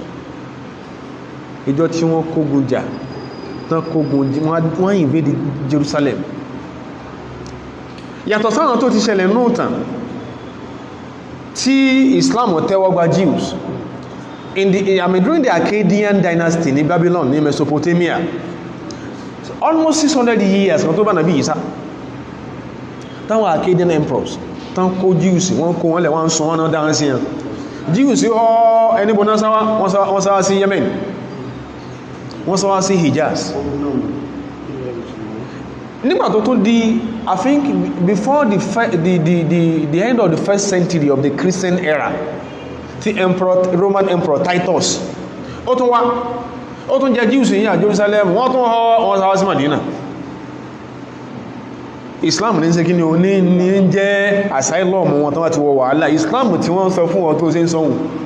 ولقد قام عمر بن الخطاب. Umaru wá ní wọ́n sọ fún Umaru pé ní Madina pé Umaru wọ́n ti invade Jerusalem and the churches ní Jerusalem and the Christians therein wọ́n so wọ́n sẹ́kẹ́sẹ́kẹ́ lọ́wọ́ báyìí láwọn Roman emperors wọ́n gbẹ̀ẹ́sìn lọ́n gbẹ̀ẹ́sìn bọ̀ báyìí pé ta ní ọgbà wọn lẹ̀ wọ́n sọ fún Umaru ní pé Umaru báyìí àníbílẹ̀ ti sàsọ́lẹ̀ fún pé innakum ẹ máa dáàbòbò kí ní o halobema Umaru wá deploy Muslim army àwọn ọmọ ogun mùsùlùmí ẹmà ọ̀rọ̀ tí ó tẹ́ẹ̀pá wọn ni wọ́n lọ́nà ìsẹ́ kí ní o kọ̀ọ̀kan àwọn ohun lárísíkọ́lá fi kú tọ́pọ̀lọpọ̀ jubilate Ìbàdàn àrísíkọ́lá kú ọ̀pọ̀lọpọ̀ jubilate àìmọye churches ló sì kọ́ fún wọn àìmọye churches ló finance ó kú wọn jubilate lọ́nà sí ẹ̀yìn lẹ́rọ béèyàn rẹ̀ ló pọ̀ náà wọn wádúmà ní tún tí ó kóyín ṣòfò ní wọ́n ma fẹ́ ní mọ́ wù wọn in tó kóyín ṣòfò ní mọ́ wù wọn ààrẹ kú àríṣẹ́kọ́lọ́ of all people wọ́n sì jubilate kọwa níbẹ̀ ni ẹlòmí ti kọ kalẹ̀ lórí abakiyari tọ́lọ má sí ẹ̀fẹ́ tọ́rọ ìwòkóhùn ní tìbọ́ná lókù ṣe ọ̀nà yẹn ti jù àní Ìbàdàn bí Adéṣekọ́lá kú wọ́n sì jubilate ẹ̀sùn wo tí Islam ṣe Umar deployed a Muslim army àwọn ọmọ ogun Mùsùlùmí kìí ṣe pé in a war that involved the Muslims so ogun tó ṣe pé kò kan Mùsùlùmí Roman emperors wọ́n kò náà pẹ̀lú Jews wọ́n fi ìyà jẹ Christians mọ́nú Jerusalem فأقر لآل إيلياء fàkọ́rọ̀lẹ̀ hálẹ̀ ìlìyà ọ̀nà pé Jerusalem bọ̀ torí pé mọ́sẹ̀ fẹ́ ìbò linguistic GPT náà fi pé wọ́n pè Yáyá ní John ẹgẹ́ tí sí o jẹ́ bẹ̀rẹ̀ àbí wọ́n pè Yakub ní kí ni o Jacob wọ́n pè Isa kí ló bí jẹ́ lára Jesus kí ló jọ من النصارى the Christians in Jerusalem mọ́rù se ó se ìkìrọ̀rù kí ni o حرية التدين àní ẹ̀mọ̀ sẹ̀sẹ̀ yín lọ you shall remain Christians till eternity في رسالة you shall remain Christians till eternity في رسالة أرسلها mọ́rù إليهم gbẹ̀sìn wá sí Jerusalem ó nígbà tí àwọn lé wọn dànù wọ́n gbogbo kọ́kọ́rọ́ churches هذا ما wọ́n أعطى gbogbo kọ́kọ́rọ́ churches wọ́n gbà wọ́n tún sẹ́kẹsẹ̀kẹ̀ lọ́wọ́ àwọn Christians mẹ́mbẹ̀ wọ́n tún sẹ́kẹsẹ̀kẹ̀ lọ́wọ́ wọn nígbà tí wọ́n sọ mọ́rù pàwọn ti wí ní ogun mọ́rù wá gẹ̀ẹ́sí wọ́n láti Madina wọ́n wá kó kọ́kọ́rọ́ churches fún mọ́rù wá ní kan lọ pa àwọn Christians Jerusalem wà bàbá lórí ìjọ tọ́ọ̀bá sódodo àti pàdépọ̀ wà tọ́lọ́wò ní ẹ̀dá o wàláhì kò ṣépè wàláhì kò ṣépè wàláhì kò ṣépè ó burú gan torí pé mi àti yóò kìí sábà àìrìn ìwẹ̀yìn ni ẹ bá kọjá gbogbo ó sì wò yíwò ìpé ìsí àwọn nìyẹn àwọn wo kò sẹ́yìn ó ní lọ sáwọn library sí yín go to SS Peter and Paul ń bẹ̀yẹn gbogbo tó jà àwọn kan Islam iná bẹ̀m̀bẹ̀ lọ kà lọ́bìnrin pa wà ní Sahih Bukhari ní SS Peter and Paul Sahih Muslim ó rí ń bẹ̀ and some other areas tó mọ̀ gbogbo táàrùn sọ ibi tá ti ń kàí gbogbo orúkẹ̀ láàrin ìrísí wọnú lọ bá ń bẹ̀ kí ló tán ṣe ń tọ́ọ̀bù tán fi ń fọ́ọ̀bù mọ́lẹ̀ bá ṣe ń sọ lẹ́kan ṣe máa sọ Islam if not for Islam there wouldn't have been Christianity any longer if not for Islam I highlight tí mo ń sọ yìí if not for Islam there wouldn't have Christianity there wouldn't have been Christianity any longer if not for Islam there wouldn't have been Christianity any longer هذا ما Umaru wá ní ẹbá ń kó kọ́kọ́rọ́ àwọn Christians yẹn dà ó wá kò lè hàn lọ́wọ́ kó tó sọ ilé yìí ó kò lè hàn lọ́wọ́ ó wá ní àhákàdà amarna rasuluna bánàbí wa anábì tí wọ́n ń pè ní terrorist tó kọ́ọ̀lẹ̀ mẹ́ tó ń pè ní pedophile anábì ní ká ṣe dáadáa sí yìí Umaru wá kọ lẹ́tà hádà máa àtọ́ Abdullahi Umaru eléyìí ni ìwé àdéhùn tí èmi ẹrú Ọlọ́run Abdullahi ọmọ Umaru Amirul Mu'minin tí mo jẹ́ president gbogbo mùsùlùmí láyé tí mo kọ ala Iliya tí mo fún alahiliya ha fáwọn tó ń bẹ ní Jerusalem al-amani láwọn Christians mo fún wọn ní al-aman protection a'tahum amanan òun fún wọn protection ala anfusihim ala anfusihim lórí ẹ̀mí wọn wa amwalihim lórí properties wọn wa kanahisihim lórí churches wọn wa sulbanihim lórí crosses àwọn àgbélébù tó máa gbé káàkiri wa Jerusalem sayri millatiha àti gbogbo denominations tàbá rí kí wọ́n pín sí ààbò ń bẹ lórí wọn in tó jẹ́ kí Christianity ò sẹ́kù Middle East ní èyí tí mo sọ ìtànkà fún wa yìí Professor Emeritus Thomas Arnold an English kátó bọ́ sí nǹkan mìí ní o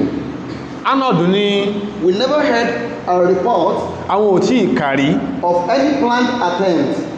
ipé àwọn mùsùlùmí subhanallah àwọn èèyàn parọ́ Nigeria Organization of Islamic Conference urban Islamic countries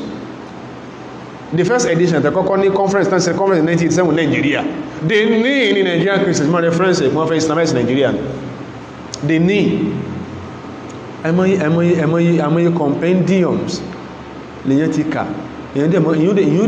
fẹ́ mọ́ sunkún rọmọ́tí níbi ìdá ìhá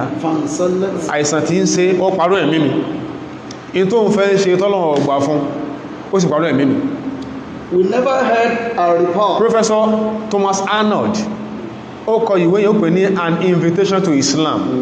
ó láwọn ò kárí of any planned wípé attempt àwọn mùsùlùmí wá dì fún to compel non-Muslim minorities láti sọ non-Muslim minorities wọ́n sọ̀rọ̀ with respect to Middle East àwọn ò kárí pé àwọn mùsùlùmí wá dì pàǹpà láti compel non-Muslim minorities to accept Islam láti gba Islam tipátipá or any organized persecution àbí káàtì àwọn òpin wọn ti akànkóra wájọ yẹ lọ pa wọ́n lẹ́ẹ̀kan náà wọ́n gbọ́rí aimed at uprooting the Christian religion. àwọn ò kárí If any of the caliphs have chosen pàtẹ́ ìjà sí pé kan náà àwọn àléfà ta nínú sàmọ́tọ́wọ́tẹ̀ ti sẹ́wọ́tẹ́ kan ṣe bẹ́ẹ̀ rí any ní of these policies, they would have overwhelmed Christianity. kò ní sí Christianity in the whole of Middle East mọ́ They would have overwhelmed Christianity with the same ease. with the same ease pẹ̀lú pẹ̀lẹ́ tí Christianity fi lé àwọn mùsùlùmí àti Jews kó Spain with which Ferdinand and Isabel Christian king Ferdinand and Isabella àti ìyàwó rẹ̀ Isabella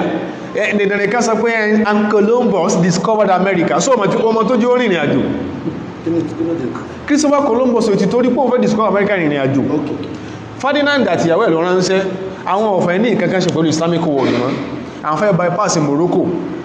àwọn fẹ́ kó lọ wá ọ̀nà míì táwọn ó gbà àwọn fẹ́ ní direct source sí gold ìtàwọn without having to deal with the Muslims any longer ìtọ́sí inú ní kìí sí pé kọ́lọ̀ discover America kò dẹ̀ discover America àwọn tó ní gold láwọn Ican tribe tó ní gold àwọn Red Indians àwọn náà kọ́kọ́ parun yányán tán parun yányán wọ́n pa wọ́n tán pátápátá tí yẹn ló sọ fáwọn pé and Columbus discover America tẹ́fọ̀ kí àwọn tán sọ pé elite ni wọ́n fún yín nìyẹn àwọn tí wọ́n mọ́ túpẹ̀ lẹ́yìn kan parọ́ all with which Louis 17 ní France tẹ́bá ní tó ṣe fún Jews fó dídí tó 500 years ẹnìkan kò gbọ́dọ̀ pé ní Jew ní France lẹ́kìn sọ ní ìjẹta àbíjẹ ni pé bíyàn bá lóòrùn Yẹ̀húdí àsàtìgbàtàn bí ìmáàjì wọ́n pa láyé ni mẹ́tí rí Mọ̀dínà sáwá Mùsùlùmí yẹn náà Islam yẹn náà wà ló ń kálukú wá ń sọ bó ṣe wù lónìí táwọn kan tí ó dẹ̀ yí padà náà tàn I could remember ní 1492 tí King Ferdinand kọ́ bẹ̀rẹ̀ orí burúkú in Spain 1492 ó fún àwọn Jews ní marching order. It is either you choose between Christianity or leaving Spain. 1492 nígbò di 1497 the last stronghold of Muslims ní Spain was Granada wà di 1497 ẹ̀yìn nínú kẹ́ di Christians bó ṣe ń sọ nìyẹn lọ́kàwé lọ́ka the history of fundamental battle for God history of fundamentalist tí Karen Armstrong kọ́ kìí ṣe ìwé tipẹ́tipẹ́ gbogbo nǹkan tá ń sọ yìí Karen Armstrong is a Christian theologian who speaks both English and Arabic perfectly. She writes in English, she writes in Arabic. Kò ti torí ẹ̀ kírun o. Wọ́n ní ẹ̀yin Mùsùlùmí ẹ kú ní Spain ni. Àwọn tí ò kú ní Spain bẹ́ẹ̀ lò ní tán jẹ́ basically they were Muslims in Spain. Tán pé Moriscos ló ń pè wọ́n dé níbi àwọn ọ̀gá rẹ̀ léèrè tí wọ́n rí Spain kú mẹ́. Èyí tó wá burú jù ni pé there were about 200,000 Jews ní Spain in 1497. 200,000 Jews 130,000 wọ́n fọ́sùn láti kó Spain ẹnibó ni wọ́n lọ seek asylum they went into Turkey and Morocco olórí ìjọ tó bá ń parọ́ tó fi lọ bọ́ lọ́hun Ọlọ́run ní ṣàánú rẹ̀ o they sought asylum in Morocco and Turkey ibẹ̀ náà sálọ 130,000 Jews àwọn tó 70,000 tó ṣẹ́kù ni wọ́n fọ́sùn wọn di Christians in Spain ta ló gbà wọ́n lẹ̀ Islam Mùsùlùmí himayatul arad kíyàn báyàn ló kọjẹ́ kíyàn bámọlúwàbí èyàn jẹ́ Islam ní èèwọ̀ ní fún Mùsùlùmí kó ṣe bẹ́ẹ̀ fún Christian èèwọ̀ ní fún Mùsùlùmí kó ṣe bẹ́ẹ̀ fún Christian èèwọ̀ ní ó ṣe fẹ́ bà ló kọjẹ́ ó ń gbé nínú ìlú Islam gbogbo tí wọ́n sọ pé kíyàn máa ṣe tó bá ti ń ṣe ó ní láti bà ló kọjẹ́ tó bá ṣe nǹkan tó rò bóyá ó jẹ́ an infraction of the extant laws nílùú Islam ìwọ́kọ́ ló lè jọlọ fúnra rẹ̀ lẹ́sẹ̀ wípé ẹ̀lẹ́rà àfá ó ṣẹ̀rí àkankan kó sọ fún yí pé like in a country like Nigeria ẹnìkan sọ fún òsè Islam mọ̀ kọ́ ní ẹ̀yìn àfá ọyẹ lọ pa èyàn mọ̀ gàrí lẹ́wọ̀n ni èyàn mọ̀ jẹwà mọ́ nájú ni nínú náà Islamic government wọn bẹ́ẹ̀ nìkan lọ́kọ́ tó pẹ́ nìkan lóhùn kí ẹran mọ́ ẹ̀ẹ́pá ń rọ́ ọ̀rọ̀ rẹ̀ dọ́dọ̀ kí ni o olórí wọ́n sì fún respite ó lè jásípa rẹ̀ gbóná jù tó fẹ́ dí bí gìrì wọ́n filẹ̀ díẹ̀ bóyá jẹ̀nà ló kó sí lá wọ́n wò lá díẹ̀ tó wá jásípò wò sáà ní sí Islam máa gbọ́ oyin tí wò kí ń kà níwèé táwọn àwọn tó ń kọ́ tí ó kọ́ díẹ̀ fún ọ táwọn sọ pé òun ní sí Islam mọ̀ náà sáà ní wọn ò ní pa wọ́n sọ pé sórí mùsùlùmí là wa anything tó bá jẹ́ sacred symbol ní Islam wọ́n gbọ́dọ̀ sọ nǹkan tí ò dá ń parẹ́ o tí ó bá ti sọ yóò máa gbé lù lọ àbò tí ó bá ti sọ yóò máa gbé lù lọ tó bá ti ń sọ ó kò lù ú tàbí kó gbà kójì kò sí tó burú bí yùn Amẹ́ríkà náà ní death chamber ní Leesville ní Texas there is a small city ní wọ́n pè ní Huntsville ní Texas ó lè Google ẹ̀ mo sí sọ yìí Amẹ́ríkà ní death chamber dàárọ̀ yìí death chamber laboratory ni tọ́wọ́ ti ṣe tí ọ̀dá tánbà ẹ̀rọ ọkó wọ́n kàn gà sórí bẹ́ẹ̀dì báyìí wọ́n sì fún ọ ní nǹkan wọ́n sì fún ọmú ó súnmọ́ fẹ́ ọlọ́láwùnù ọlọ́láwùnù yẹn so kí lẹ́ni yẹ́ ṣe wọ́n ló sọ̀rọ̀ against what against the state treason so kò sẹ́ni tó rí yìí sọ wọn ẹran kan kò rí yẹn kọ níwèé má wọ́n rí atrocities tó ń lọ on daily basis ní Guantanamo Bay wọ́n rí kọ níwèé má ní tó sọpá rẹ̀ náà sí kí ní wọ́n kọmítì kí ní o treason náà ṣe kún ọlọ́ọ̀bẹ̀ Islam sọ fún apẹ́wò lè bó kọ kírísẹ̀n jẹ́ mùsùlùmí Ọlọ́run bínú sí ọ kò lẹ́tọ̀ fún lẹ́nìkankan ní mùsùlùmí kó lọ mọ́ kẹfí sí àwọn yasúbà ó kọ́ mọ́ sọ̀rọ̀ kọ̀bákùngbé sí Jews or Christians ọ̀yẹ̀ tẹ̀hímọ̀hú bilbà tí ọkọ́ lọ mọ́ sọ̀rọ̀ ń pa rẹ̀ like bí wọ́n ṣe máa ń ṣe ó ti sọ Sunday tó lóòtọ́ tó sọ that prophet of Islam was a pedophile this man sọ nìyẹn those Muhammad are bad ìlú ló sì wà ní 1992 tó ń gbà tí Zamani lẹ́kọ̀ọ́tì ní pé òun fẹ́ sọ ìtumọ̀ smite the Amaleks ìlú ló wà tó gbé wọn bá mùsùlùmí tí ń bẹ ní Kaduna South ní wọ́n lọ consider as Amaleks tán lọ pa kò sẹ́ni tó rí yẹn kọ láti kù mọ́ kò sẹ́ni tó rí yẹn bí mọ́ọ̀nù mọ́ ó sì ń bẹ láyé tí ń rìn káàkiri ìlànà hàtì in tí wọ́n wà mọ́ ń pa Islam yìí náà sẹ́kì náà mọ́ kátìkù sí ń pa lójoojúmọ́ tí wọ́n mọ́ kankan pa tó tí ó retí Islam kò sẹ́ni tó sóre fún Christianity àti Judaism láyé tó Islam kò sí kò sẹ́ni tó sóre tó ẹ̀sìn méjèèjì yẹn tó Islam láyé kí ló sì fà Ọlọ́run ló sọ bẹ́ẹ̀ Suratul Hajj nígbà Ọlọ́run sọ pé wudhina lilladhina yuqataluna bi annahum zulimu ọ̀rọ̀ àwọn sàábìrùn àwọn tí wọ́n lékún lé tán lékún ní property wọn ọ̀sẹ́ ó nígbà ṣe pé tó wọ́n kàn sọ pé Ọlọ́run lọ́lọ́run àwọn ibi táwọn lọ́nà walawla daf'ullahi an-nasa ba'dahum bi ba'din tí ìbá ṣe pé Ọlọ́run fi àwọn apá kan nú wa máa fi ṣe ààbò àwọn apá kan bọ́lọ́run ṣe fi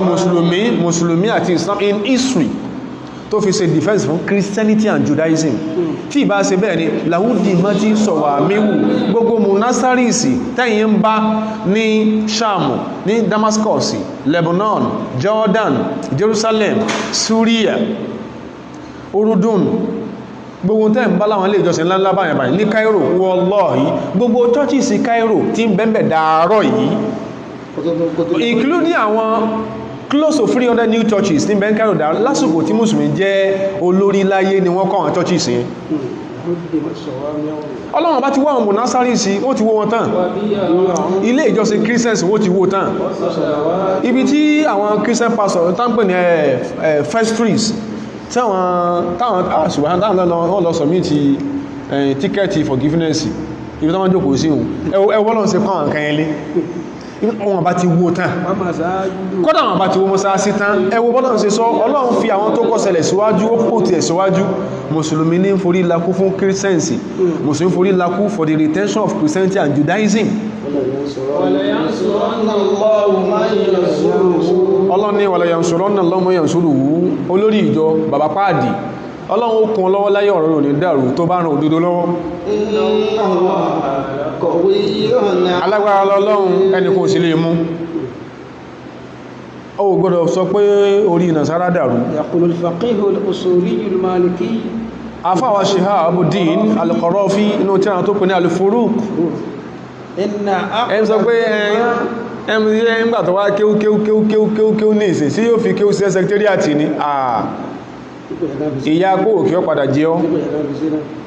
sí ò tí ẹ̀yẹ kan fi ṣe ẹwọ́n fi ṣe ìṣẹ́bọ̀ ọ̀sẹ̀mọ́ wọ́n tàpítà kí ní Cairo tó bá lọ ní ọlọ́mọ fi ọ́ sẹ̀sẹ̀ professor náà pure Nigeria ọ wá sẹ̀sẹ̀ gbáà ìṣẹ́ wọ́n tàpítà kí tó bá lọ Syria ní ìṣẹ́ wọ́n tàpítà kí tó bá sọ́tí èyàn mélòó ní ó sọ Portuguese láyé èyàn mélòó ní sọ English láyé wọ́n tó mélòó àfáwà al-Qarafi nínú al-Furuq wọ́n ní ṣe rí ọwọ́ pé wọ́n they are under the covenant of Ọlọ́run àtànábì rẹ̀ láàrin wa pé that the Christians and the Jews are under the covenant of Allah àtànábì rẹ̀ láàrin wa yújìbù lahum huquqa alayna ó ti sọ́rọ̀ kẹ́kẹ́ dọ̀rọ̀ yẹn tagbọ́dọ̀ mọ́ sí fún wọn لأنهم في جوارنا torí pé wọ́n bẹ under our protection وفي خفراتنا wa fi himayatina wọ́n bẹ under our preservation agbọ́dọ̀ máa mójútó wọn وذمتنا wọ́n bẹ under dhimmatillahi wa rasulihi wọ́n bẹ under covenant Ọlọ́run àtànábì orí ẹnìkan olè burú mùsùlùmí kó ló ń fẹ́ pa Christian àwọn tí ń ṣe bẹ́ẹ̀ Nàìjíríà ọmọ náà ẹran náà ni wọ́n ودين الإسلام wọ́n bẹ under protection Islamu فمن اعتدى عليهم ẹ bá lọ ṣe tí ọ̀dá sí wọn ولو بكلمة walau bi kalimati su'in kọ́dà kọ́ọ̀kan tí ọ̀dá ń pa fẹ́jì Mary ní mùsùlùmí ọmọ tí wọ́n ti kọ́ ń pa ìyá ànábì Nàìjíríà ọmọ tó ti kọ́ ń pa ìwé kan bẹ táìtù ẹ̀ gangan the Kaaba where the devil lives a Nigerian Christian lókọ́ the Kaaba where the devil lives ẹ̀nà ẹ̀wò ولو بكلمة سوء pẹ́pẹ́ ọ̀rọ̀ kan báyìí ọ̀rọ̀ kan péré báyìí ló sọ tí ó dá أو غيبة nípa Christian or Jew فقد ضيع ذمة àbó sọ̀rọ̀ ẹ̀ lẹ́yìn tí ó dá tó gbé tó sọ̀rọ̀ ẹ̀ lẹ́yìn tán ti lè pa ni irú mùsùlùmí báyẹn ضيع ذمة qad ضيع ذمة Allahi ó ti rá láre ó ti infringe upon covenant Ọlọ́run yóò sì jìyà nìyẹn رسوله صلى الله ó ti infringe upon covenant ànábì ní mùsùlùmí yẹn yóò sì jìyà وذمة دين الإسلام kódà ó ti infringe upon covenant mùsùlùmí covenant Islam fún àwọn Jews and Christians èyí tí Islam sọnù ṣe ti rí o ẹwọ́n táwọn ń kọ́ ń pa mùsùlùmí àti Islam dọ̀túnlá mẹ́wàá àfá ní wọ́n sọ pé àwọn tí ń borí yẹn àjẹ́ ni wọ́n sí púpọ̀ níbàdàn láwà tán ṣe fíìmù àyàmà tanga abẹ́ ti gbàgbé ní wọ́n sọ pé àwọn tó bá ti ní sàjádà lórí pé ìyẹn is one of the symbols of the Antichrist kìí ṣe pé ń táàmù kìí ṣe pé ń táà gbọ́ àwọn kan wò pé well kò sí wàhálà walastu bali billadhi yaf'alunahu wa in kunta maulana gbogbo bá ṣe ń sọ ọ́la kúkú ń gbọ́ bó ṣe fi ẹn tó ní sàjádà pààrùn lórí tí ẹ̀sìn mọ̀ pé ìmọ̀kan ní mú ọmọ pé alé bàbá ẹ̀ ní ìyá ẹ̀ ní bàbá ẹ̀ àwọn tó ní sàjádà tó fún pé àwọn ní àyàmàtanga the symbol of the Antichrist gbogbo ẹ̀ la ń gbọ́ bó ṣe ń pè àwọn ilé alájẹ́ tó ní aṣọ wọn ṣojúdú ó dẹ̀ sọ ń pa ẹni tí ń wọ tirikọ́tà ní obìnrin tó ládé tán ó sọ kankan pa ẹ̀ gbogbo tí wọ́n ṣe wọ̀nyẹn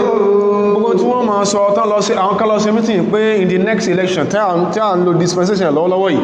pé àwọn ó ṣe meeting àwọn ó make sure pé all the southwestern governors must be Christians àwọn kan ló ṣe bẹ́ẹ̀ àwọn àgbà pé táìpù wọn ló dá wa ló dá wọn àgbàpọ̀ ó mú wọn wọ́n ní ó jẹ́ kí wà lọ́wọ́ pọ̀ nílẹ̀ Yorùbá àgbà Ọlọ́run mọ̀ wọn Ọlọ́run sì mọ̀ wọn ẹlòmí agbókú wọ́n sọ pé bàbá dákẹ́nú lé ta ní ó fi ọdún tọ́pọ̀ gbò in tí ò dá in tí wọ́n sọ yẹn kó má sọ̀sọ̀kú sọ ń pa mùsùlùmí tó mọ̀ ń pa ẹ̀ ìrun kíká kírun kó rí dápáàdì kò í ṣe àìbù kò dẹ̀ kí ń sórí burúkú. As far as we are concerned, it is also a biblical element with which the real disciples of Jesus Christ are to be known. Muhammad Rasulullah walladhina ma'ahu ashiddaa'u 'alal kuffari ruhamaa'u bainahum tarahum ka'an sujjadan. àwọn ọmọlẹ́yìn àwọn tó dá mùsùlùmí ó máa rí wọn pé rúkà sujjadan má ṣe ń rùkú báyìí náà ń tẹ́ kọ̀kọ̀ náà forí kalẹ̀ fọ́lọ́hun yabtaguna fadlan min àwọn ọlọ́run ni wọ́n wá wọ́n wà yọ̀nà ọlọ́run sórí bọ́ ṣe rí yẹn sórí bọ́ ṣe rí tó rí àtàrùn lórí wọn min athari sujud lójú àtàrùn yẹn dhalika mathaluhum fit tawrat bọ́ ṣe rí nínú Táórà nìyẹn Old Testament bọ́ ṣe rí nínú Gospel tó ń bẹ lọ́wọ́ yàtọ̀ sí tí Paul kọ original manuscript bó ṣe rí ẹkì ìran náà kí lórí wọn dúdú in the original manuscript of the Bible, in the original manuscript of all the versions of the Bible yàtọ̀ sí ètí Paul single-handedly wrote. So orí ọmọ sọkú sọ ń pa Islam tí orùbá ẹnìkan kò lè mú ọ Bible sọ pé ẹmọ Islam ṣe dáadáa pọ̀ gan àsìkò lè tó àkàtà o Bible sọ pé and I tell you that sórí Bible níjẹ́ sọ fún ọ that people àwọn èèyàn láyé will have to explain wọ́n ṣàlàyé wọ́n rojọ́ about everything careless thing, nípa àwọn nǹkan kí nǹkan tí ó dá careless thing tí they wọ́n have fẹ́nu said. ara wọn sọ ó ṣàlàyé fọ́lọ́hun about every careless thing you have said tó fẹ́nu ara ẹ sọ ó ṣàlàyé fọ́lọ́hun.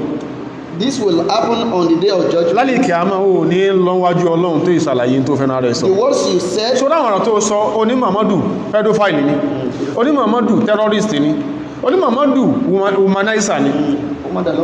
oní Muhammadu ó má dá lọ́wọ́ ọ̀tún ó mú kára ó sọ wọ́n ń bẹ̀yàn lórí gbóhun tó sọ yẹn tó kọ níwẹ̀ àtàwọn tó fún ọlọ́ àti wọ àkọ́kọ́ náà yóò kọ́ sófò ẹ̀ láyé tọ́wọ́dọ̀dọ̀ ọlọ́run your Bible says the gbóhun words you tó have sọ yẹn said will be used to judge you. ọlọ́run ó lò against yẹ Some of your words will make you right. so àwọn ọ̀rọ̀ kan tó sọ láyé like what Kenneth Cragg said ọ̀rọ̀ tó láyàn láyé nìyẹn ó jẹ́ ó yíyọ pé La ilaha illallah was formerly written across all the pages of the Bible kan tó interpolate yẹ Kenneth Cragg jẹ́wọ́ irú ọ̀rọ̀ báhùn yọ́ là former Reverend Father Franklin Benjamin, yes, former Reverend Father Benjamin tó padà di Abdul Ahad Dawood ó ní olórí gbogbo churches in Middle Eastern region fún ọ̀rọ̀ tó sọ pé there are proofs and evidences about the prophethood of Muhammad in the Bible irú ọ̀rọ̀ báyẹn irú ọ̀tán sọ yọ́ láwọn sọ́wọ́dẹ̀ ètí wọ́n sọ some of your words ètí wọ́n sọ yẹn will make you guilty. ó jẹ̀bi wájú Ọlọ́run Matthew chapter 12 verses 36 to 37 ó jẹ̀bi wájú Ọlọ́run ó ní ráàánú Ọlọ́run àbí tí ìbá sọ fún parọ́ lókù Islam ò lè máa sọ tó dá tó báyìí láyé kí wọ́n máa sọ tó ń sọ yìí kò sí bó ṣe fẹ́ ṣe kí ni ẹmà kí ni mùsùlùmí rà ń gbà rẹ̀ yẹn ṣe dáadáa sí ọ tó báyìí kódà nínú natural law bí ìbá ṣe dáadáa sí èyàn tó fi bú sú tí èyàn bàjẹ́ nínú òfin tọ́lọ̀ tó gbáyé lé gangan wọ́n ṣe dáadáa sí ọsàbúrú sí èyàn bàjẹ́ èyàn gọ́ sọ́sọ́ èyàn jẹ́ ó fara pé òun ṣòfò kátà ní tí Islam ṣe lóore ẹ̀sìn mi ò ṣe rú ẹ̀nà ìjọ abára ń bẹ lọ́wọ́ Yahudi ìyàlẹ́fín jẹ́ Christians like they did in Damascus and in the other places in the Middle Eastern region ìjọba ń bẹ lọ́wọ́ Christians ní Spain ìwọ́n jẹ́ Yahudi yàbàjẹ́ wọ́n máa ń fa burú síra wọn ní Islam náà ni ó gbà wọ́n lẹ̀ ìjọ tán jẹ́ Christians yíyà tán tí wọ́n bọ́ná láàyè Islam náà ló gbà wọ́n lẹ̀ ìjọ tán jẹ́ Jews yíyà tán pa wọ́n tán sáná sí wọn tán dá court of wọ́n pè ní court of inquisition, yes, court of inquisition ẹlọ́mọ bí wọ́n lè pé are you still a Christian, are you now a Christian or still a Jew, ìbéèrè tán bí Jewish Spanish Jews ní are you still a Jew or have reverted to Christianity bó ṣe bí wọ́n ní wọ́n dá court àwọn kan lọ́mọdé wọn ojú wọn ó sì lójú Yẹ̀wúdí ẹpá ó lójú Yẹ̀wúdí ẹmúlẹ̀ wọn ìjọ tán jẹ wọ́n yà Islam gbà wọ́n lẹ̀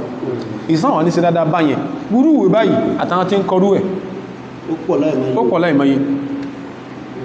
àwọn tó ń kọrú ẹ̀pọ̀ gan táàsìmọ̀ pẹ̀lú ògo Ọlọ́run